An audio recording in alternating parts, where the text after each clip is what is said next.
ସମସ୍ତଙ୍କୁ ଜୟ ଶ୍ରୀରାମ। ଚାଲନ୍ତୁ ଆଜି ଜାଣିବା ବୀର ହନୁମାନଙ୍କୁ କେଉଁ ଭଗବାନ କେଉଁ ଆଶୀର୍ବାଦ ଦେଇଥିଲେ ଜାଣିବା। ଭଗବାନ ସୂର୍ଯ୍ୟ ହନୁମାନଙ୍କୁ ତାଙ୍କର ସୂର୍ଯ୍ୟକିରଣର ତେଜ ଦେଇଥିଲେ। ଯମରାଜା ବରଦାନ ଦେଇଥିଲେ କି ବୀର ହନୁମାନଙ୍କର ଜୀବନ କେବେ ବି କେହି ବି ନେଇପାରିବେ ନାହିଁ। କୁବେର ବରଦାନ ଦେଇଥିଲେ କି ଯୁଦ୍ଧରେ କେବେ ବି ବୀର ହନୁମାନଙ୍କୁ ହରାଇ ପାରିବେ ନାହିଁ।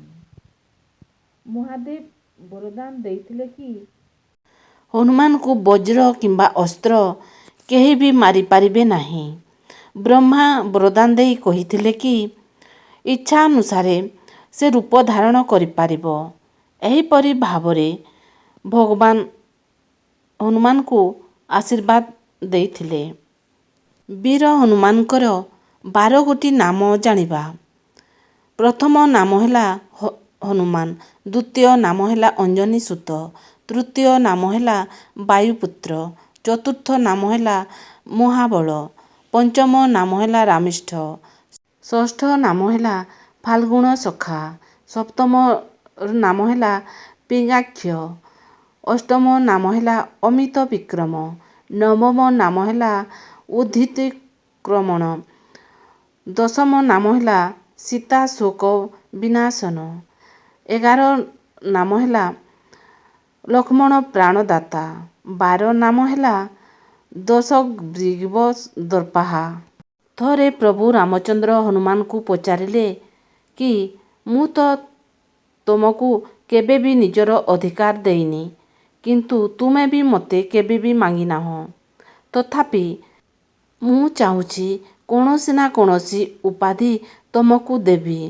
ସୁଗ୍ରୀବ ତୁମ ପାଇଁ କିଷ୍କିନ୍ଧାର ରାଜା ହେଲା, ବିଭୀଷଣ ତୁମ ପାଇଁ ଲଙ୍କାର ରାଜା ହେଲା, ମୋତେ ବି ତୁମ ପାଇଁ ଅଯୋଧ୍ୟାର ପଦ ମିଳିଲା, କିନ୍ତୁ ତୁମକୁ କେଉଁ ଉପାଧି ଦେବି କୁହ।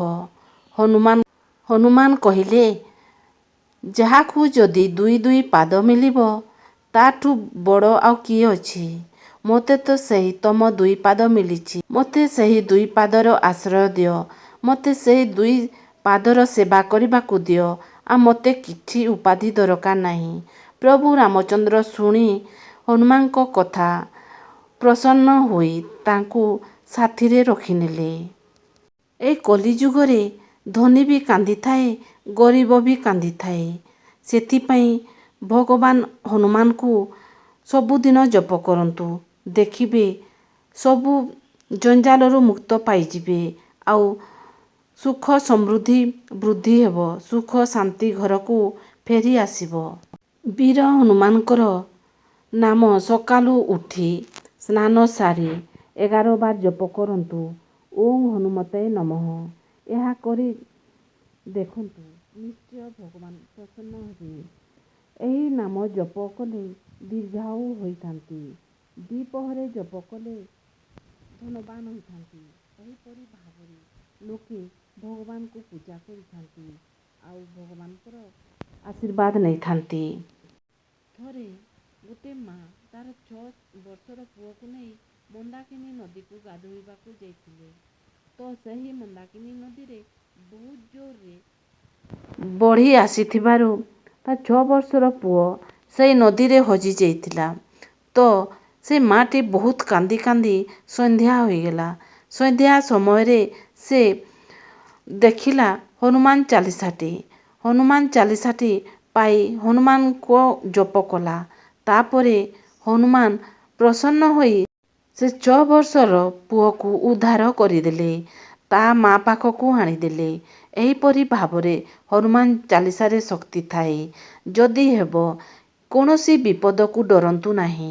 କୌଣସି ଜଞ୍ଜାଳକୁ ଡରନ୍ତୁ ନାହିଁ। ଆଗକୁ ଭାବିକି ଚିନ୍ତା କରନ୍ତୁ ନାହିଁ।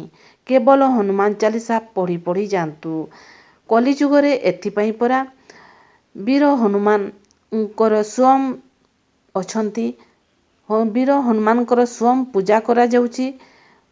କଳିଯୁଗର ସେ ପ୍ରଭୁ ନିଶ୍ଚୟ ଭକ୍ତମାନଙ୍କୁ ସେ ସବୁ ଜଞ୍ଜାଳରୁ ମୁକ୍ତ କରି ରକ୍ଷା କରିବେ।